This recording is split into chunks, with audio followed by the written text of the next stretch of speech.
Indonesia berhasil mencatatkan prestasi dengan lolos ke Piala Dunia U17 2025 setelah memastikan melaju ke perempat final Piala Asia U17 2025.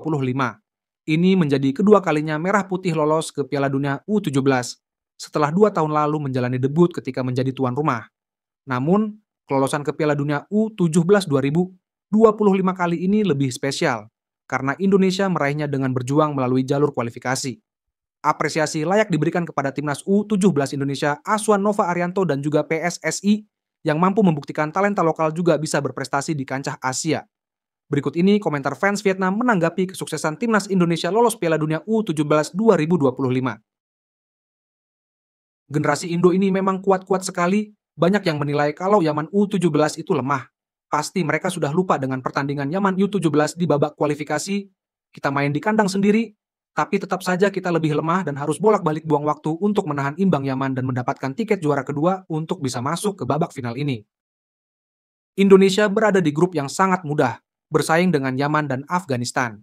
Tetapi Vietnam bersaing dengan Australia dan UEA. Mengkritik Indonesia karena hanya tahu cara menaturalisasi, tetapi dalam beberapa tahun terakhir, hasil turnamen muda selalu jauh di depan dibandingkan tim lainnya.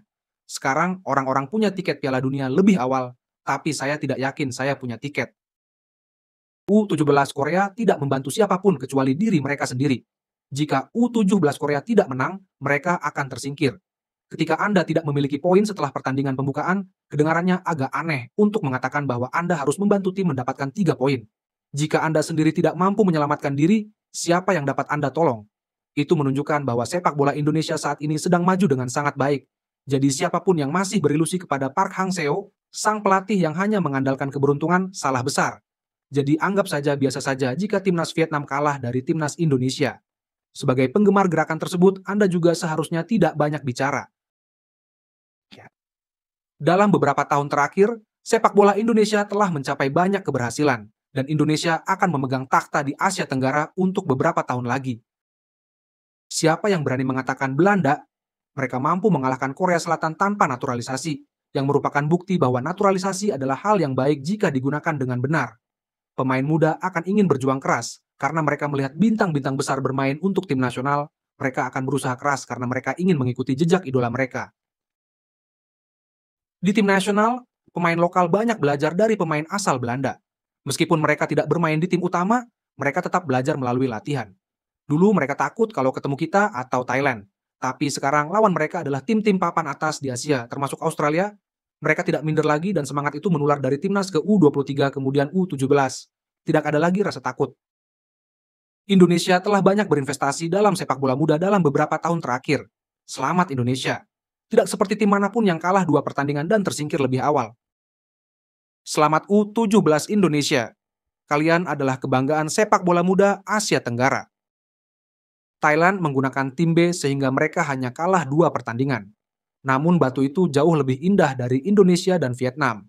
Fans Thailand bilang begitu.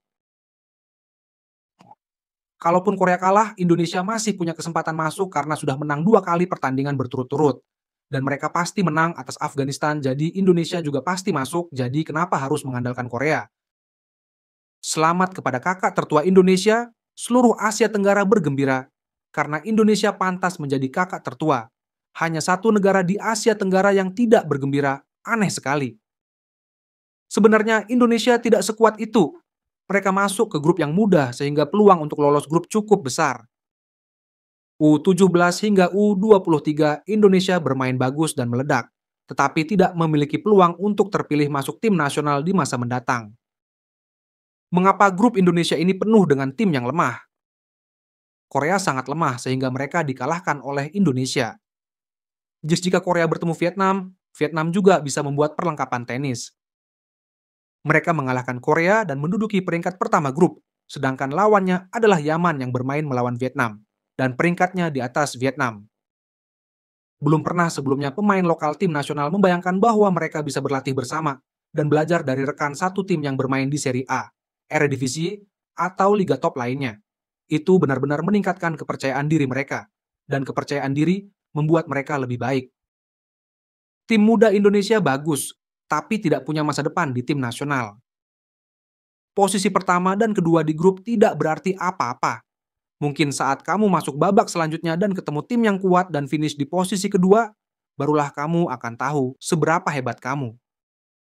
Setiap generasi Indonesia lebih kuat dari Vietnam, sahabatku. Kemenangan Vietnam selama bertahun-tahun disebabkan oleh keberuntungan atau pelatih Park. Sekarang setelah Indonesia dinaturalisasi, Vietnam tidak memiliki peluang di kualifikasi Piala Dunia atau Asia. Kalau ketemu Indo di SEA Games atau AFF, mungkin kita menang.